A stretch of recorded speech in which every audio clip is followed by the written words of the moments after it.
Привет, привет, привет, песеры, с вами Морж, вы просили, я обещал, поэтому перед вами обзор на легендарного Месси, конечно же, которого можно купить за 2000 золота, у нас в мобайле, можно на PC, можно на консоли, короче, во всех версиях игры он есть.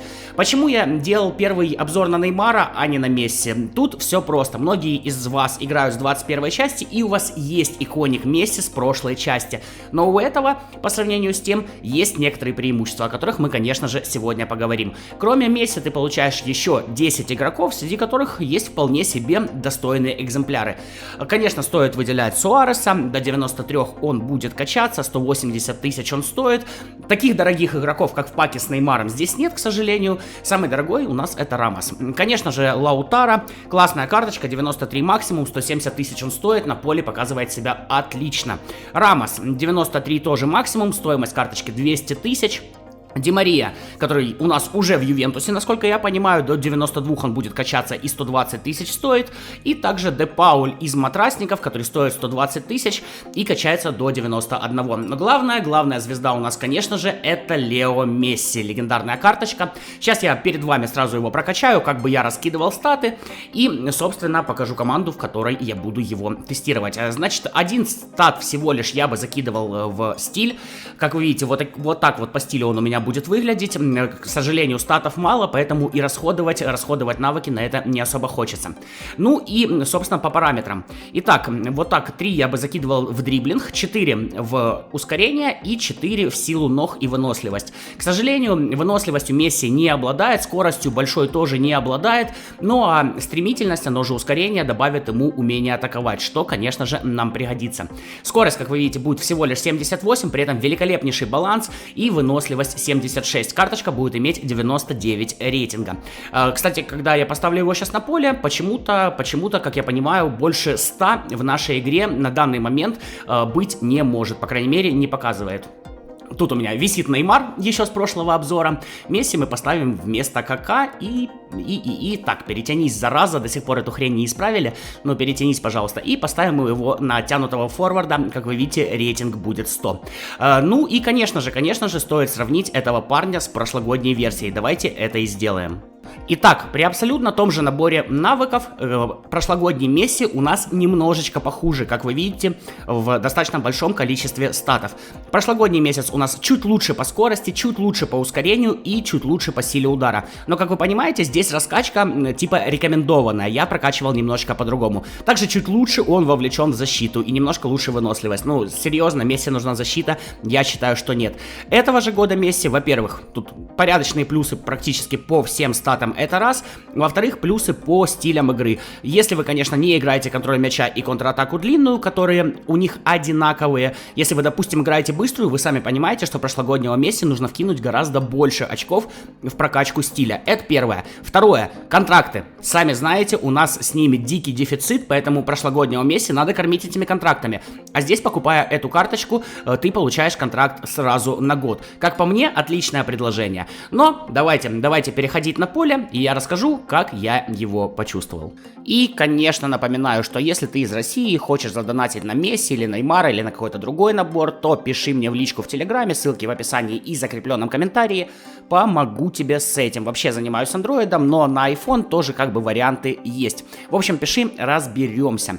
Что ж, и, наверное, стоит ответить на вопрос, который мне задавали, ну, буквально десятки раз. Все-таки Морж, Месси или Неймар? Я вам скажу, что Месси, без вариантов Месси, но опять же я объяснил, почему на Неймара я делал обзор первого. Что у него лучше по сравнению с Неймаром? Ну, там, кроме того, что статы немножечко получше, минусы, в принципе, все те же. Хреновая выносливость, хреновый корпус, хреновая игра головой. Тем не менее, у Месси есть очевидные плюсы. И я думаю, вы уже догадались, что, конечно же, я говорю о навыках. Если у Неймара просто все обпихали просто финтами, то Месси здесь немножечко обделили. У Месси всего лишь один финт. Это обводка двойным касанием. Очень удобный финт. Во-первых, сам финт классный. Во-вторых, больше финтов нет, и навыки ему дали и на удары, и на пасы. То есть у него есть удар без подработки, замечательно, Неймару этого очень не хватало. У него есть дальние подкрутки, у него есть просто дальние удары, у него есть пас в касание, у него есть пас в разрез, у него есть удары с подсечкой, и это реально выруливает карточку очень-очень сильно. По статам абсолютно играет на свои, вообще ни хрена не нарисовано, при этом очень-очень-очень часто на классных стрелках. Ну, в принципе, у него форма Б, как у любой легенды, значит, на хреновых стрелках быть он не может. Но при этом у него еще и просто форма достаточно неплохая, двоечка, то есть максимально то, что у нас есть. Вот, у нас тут много вариантов форм, да, нужно во всех разбираться, но на стрелке вверх он у меня был практически постоянно, и это, конечно, очень-очень сильно радует. По универсальности играть он может центрального нападающего, оттянутого форварда, атакующего полузащитника и правого нападающего. Тут ситуация как с Неймаром. Позицию атакующего полузащитника пока что я бы не советовал для него. Пока у нас не появятся указания для игроков, чтобы ему можно было поставить не прессинговать, то есть не участвовать в оборонительных действиях команды, на атакующего полузащитника я бы его не ставил. Выносливость у него хреновая, он будет возвращаться в защиту, естественно, в защите он не будет помогать, просто жечь выносливость, нахрен оно, если честно, надо. Ну, это мое мнение, конечно, у каждого из вас может быть свое.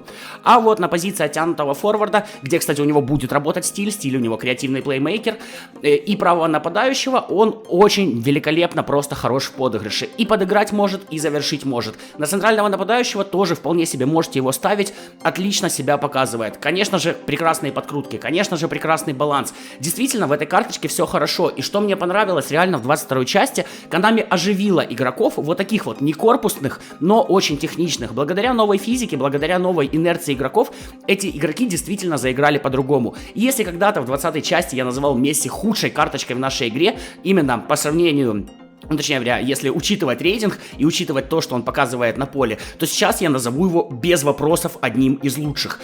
Хрен его знает. Вот просто сидишь и кайфуешь, когда играешь за него. Но в связочке с Неймаром тут вообще он просто без вариантов. Кстати, посмотрите, как великолепно Неймар перепрыгнул Ван Дейка. Там у него ни корпуса, ни игры головой, тем не менее Ван Дейк ни хрена не смог сделать. Ну, конечно же, передача от Месси, собственно, тоже очень сильно помогла. Если подводить какие-то итоги в целом, брать ли эту карточку? Я считаю, что брать. Во-первых, кроме него еще 10 игроков, там есть вполне путевые. Кроме того, за 2000 золота сейчас хрен поймаешь легенду, вы знаете, процент у нас уменьшили, а здесь у нас гарантированная легенда за 2000 золота. Кроме того, это одна из лучших легенд на данный момент в нашей игре. Вот реально.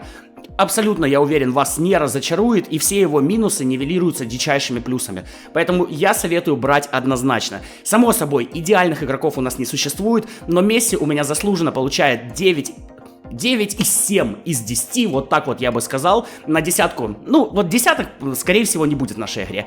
Но Месси вполне на свою 9,7 наиграл и заслужил. Карточка потрясающая, мне дичайше понравилась, советую вам приобрести его в состав, если у вас есть, конечно, такая возможность.